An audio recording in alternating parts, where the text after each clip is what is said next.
हम लोग रह जाते हैं? आज इसका उत्तर ढूंढना है और इसका उत्तर आज मिलने वाला है। वो सीधी सी बात है, जो सफल व्यक्ति अंतिम रूप से सफल होता है वो सब आप भी वैसा करते हैं, लेकिन दोनों में एक ही अंतर है, उसके पढ़ने और करने का तरीका कुछ अलग होता है। ये अंतर है, उसके पढ़ने और उसके करने का तरीका अलग होता है, और वही तरीका सफलता का रहस्य, और आज रहस्य से आवरण उठने वाला। तो मैं अब ज्यादा बात ना करते हुए मैं डॉक्टर विजय अग्रवाल जी के बारे में आपको बताऊंगा। डॉक्टर विजय अग्रवाल मध्य प्रदेश और छत्तीसगढ़ जब एक राज्य रहा तो डॉक्टर विजय अग्रवाल ने छत्तीसगढ़ के एक अंबिकापुर छोटे से नगर से अपनी कैरियर की शुरुआत, एक छोटे से नगर। आप उम्मीद करें आज से 35 साल पहले उनने आईएएस बनने का संकल्प छोटे से कस्बे में देखा, जब यहां तो कोई माहौल ही नहीं था, इंदौर भोपाल में नहीं था, तो उस कोने में बस्तर के पास सवाल ही नहीं। आज आप उनमें अपने आप को झांकिएगा, उनके युवापन में आज आप अपने आप को रख के देखिएगा। मैं बता रहा हूं उनकी कुछ व्यक्तिगत बातें।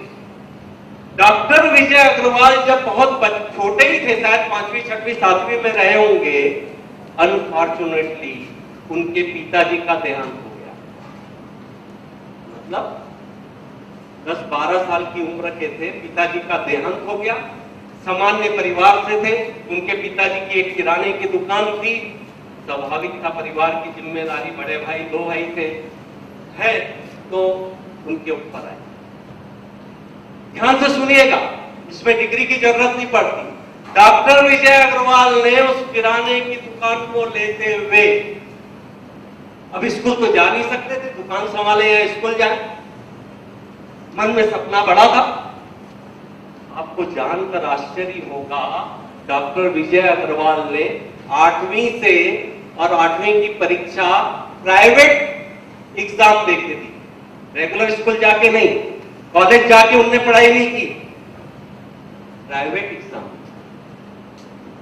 अगेन जब उनने अपने कैरियर को आगे ले गए, उस समय सिविल सर्विसेज में, अभी 4 और अब 6 अटेम्प्ट हो गए हैं, उस समय से 3 अटेम्प्ट थे। कितने?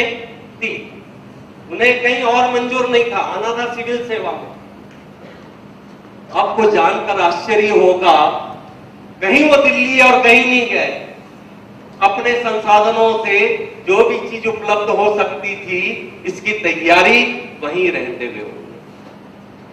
पहला अटेम्प्ट, इंटरव्यू तक जाकर सिलेक्शन नहीं, पहला। लेकिन दूसरी बात, फिर उत्साह से जब वो बढ़े और जब उनका दूसरा अटेम्प्ट आया, सिविल सर्विसेज में सेलेक्ट हुए।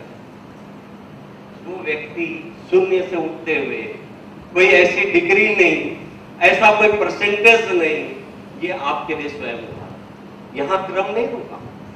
जब अपने सर्विसेज में आए तो इनने अपनी प्रतिभा से जिस डिपार्टमेंट में गए उसको चमकाते रहे, और इन पे नजर पड़ी उस समय अपने मध्य प्रदेश के महामहिम शंकर दयाल जी शर्मा वाइस प्रेसिडेंट बने। हमारे मध्य प्रदेश के शंकर दयाल जी शर्मा जो बहुत विद्वत व्यक्ति माने जाते थे, वाइस प्रेसिडेंट बने 5 साल के लिए। उनकी नजर डॉक्टर विजय अग्रवाल पे टिकी थी, वो उनको अपने साथ ले। आप नहीं मानेंगे, वाइस प्रेसिडेंट के साथ रहते हुए उनको पूरी रचना, यानी वो खाली मोहर लगाने वाले व्यक्ति नहीं थे शंकर दयाल जी शर्मा, उनको देश की चिंता थी, जमीन से जुड़े हुए थे। डॉक्टर विजय अग्रवाल उनकी एक मजबूत कड़ी बन गए सरकार और जनता के बीच। डॉक्टर विजय अग्रवाल उनके बहुत नजदीकी से उनकी सारी प्लानिंग को करते हुए, सारी चीजों को लेते हुए, फिर शंकर दयाल शर्मा सेकंड पारी के लिए प्रेसिडेंट, 5 साल शंकर नारायण फार्मा प्रेसिडेंट रहे, डॉक्टर विजय अग्रवाल उनके साथ। और इस बीच में इस 10 साल में डॉक्टर विजय अग्रवाल ने 50 देशों का दौरा किया। देश के बड़े बड़े अखबारों में इनके